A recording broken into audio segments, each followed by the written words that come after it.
Hello, I'm Lamar, your driving instructor.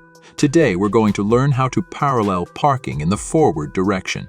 Compared to parallel parking in reverse, parallel parking in the front is more difficult and requires much more effort. But we believe that every driver should know how to do it, so we created this video.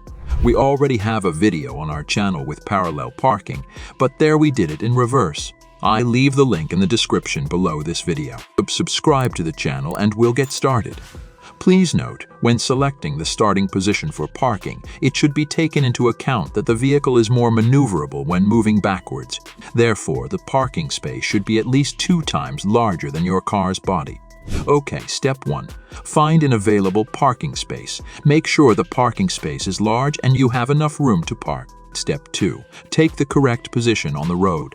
You should keep a distance of at least 3 feet so you have more maneuverability and don't hit the car to your right. It is better to be guided by the dimensions of the car. Want to start parking? You should stand with the front bumper parallel to the car to your right.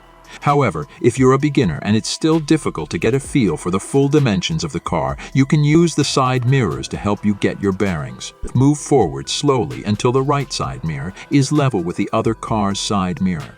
Step 3. Be sure to turn on your right turn signal so that other drivers know what you are going to do next.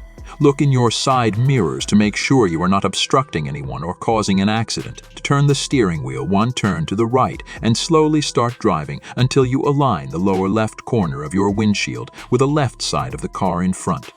Then, while driving slowly, turn the steering wheel fully to the left and move as far as you can until the car is level.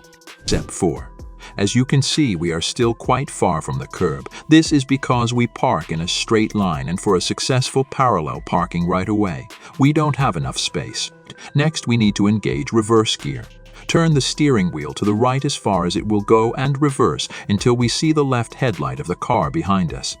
Then, we need to turn the steering wheel all the way to the left again and reverse until we are parallel to the curb. Congratulations, you have successfully parked. Now practice on your own on unloaded sections of road.